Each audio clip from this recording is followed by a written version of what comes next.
Mantan Wali Kota Palembang Harno Joyo resmi ditetapkan sebagai tersangka juru kasus dugaan korupsi proyek revitalisasi Pasar Cinde oleh tim penyidik Kejati Sumsel.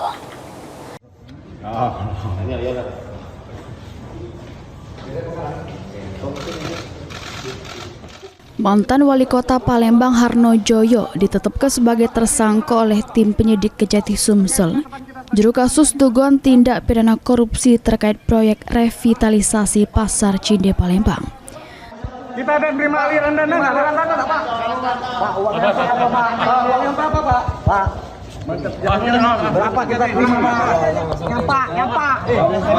Pak, tanggapannya sedikit, Pak. Hari ini saya ditetapkan tersangka.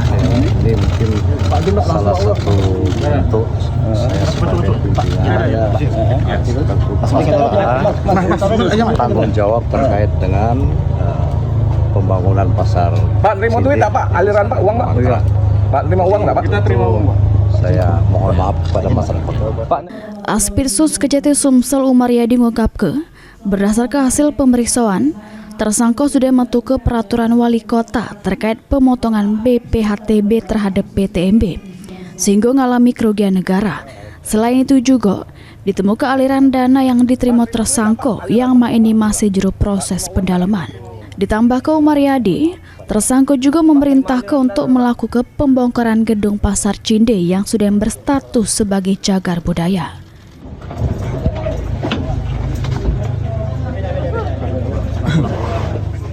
Tersangka H juga memerintahkan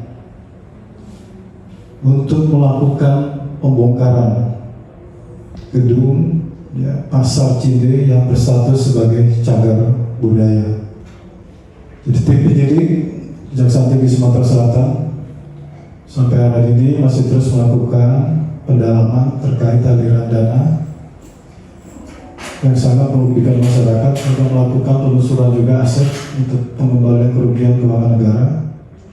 Penyidik Kejati Sumsel ini sudah menetapkan 5 uang tersangka juru kasus tersebut. Ini Harno Joyo dilakukan penahanan selama 20 hari ke depan di rutan Pak Jo Palembang untuk kepentingan penyidikan. Lutfi, PAL TV.